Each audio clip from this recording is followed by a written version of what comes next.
On se parle, je veux t'entendre, entendre ta voix, entendre tes pensées, tout ce que tu veux. J'ai Sophie comprend. The history of the Olympics chooses that when there was war times, when the Olympics came around, everyone would throw down their weapons and it'd be a time of peace.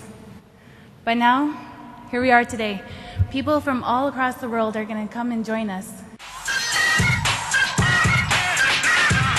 You listen to every word I say, every verb you heard I play, snaps the vertebrae. You try to cover, hover me, a roast, a fake, a flag that I run a post, toast. I'm the most.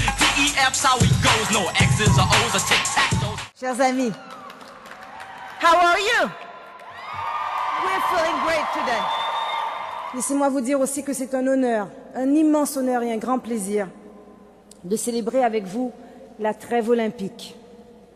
D'autant plus que jamais auparavant dans l'histoire, des peuples autochtones n'ont été des partenaires à part entière des Jeux olympiques.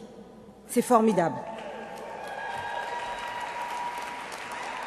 The spirit of the Olympic truce and indigenous traditions remind us that peace is not only about putting an end to wars and halting the proliferation of weapons. Peace, to use the words of the great Martinican thinker and poet Aimé Césaire, is also about humanizing humanity. Dans nos sociétés, aucun progrès n'est possible sans dialogue. Dans les communautés en crise, dans les pays confrontés à la guerre, seul le dialogue peut conduire sur le chemin de la paix. We need to start reaching out to the non-natives to teach them who we are so that we have that respect, that residential school, that all those Indian acts, that everything through legislation that was passed through jurisdiction, that's taught, that we have that respect of what we've been put through as First Nations people.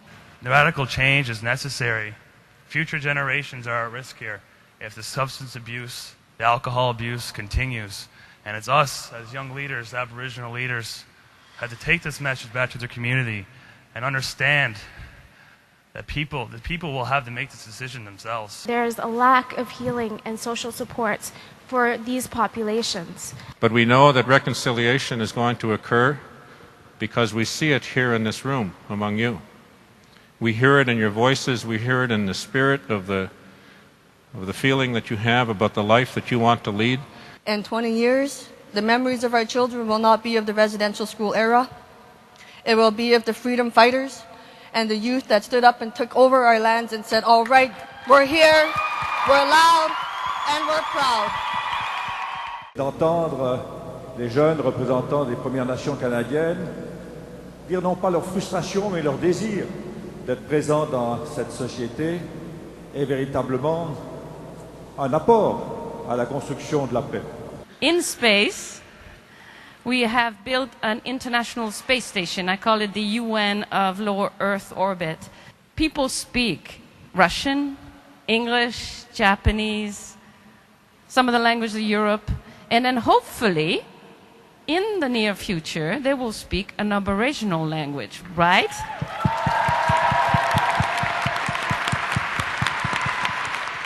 Today, there is no part of these Olympic Games that does not have Aboriginal participation, content, support. It's been a fantastic experience. Here's the challenge, Canada. 65,000 post-secondary Indigenous graduates across all of our respective territories in 5 years. 60 schools. 60 schools are needed in all of our territories across this country. Together, we can accomplish this objective in the spirit of the ancestors who did the ceremony so that one day we would be gathered on a moment like this in our history. Chuauna, teko, teko. Alors je prends engagement devant vous aujourd'hui qu'à chaque jour, moi, je vais prendre au moins 1 minute pour sentir cette paix à l'intérieur et être prêt à la partager. Merci.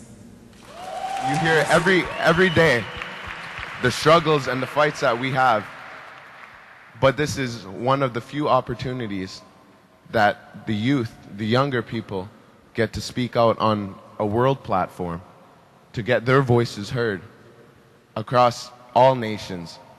Sommet!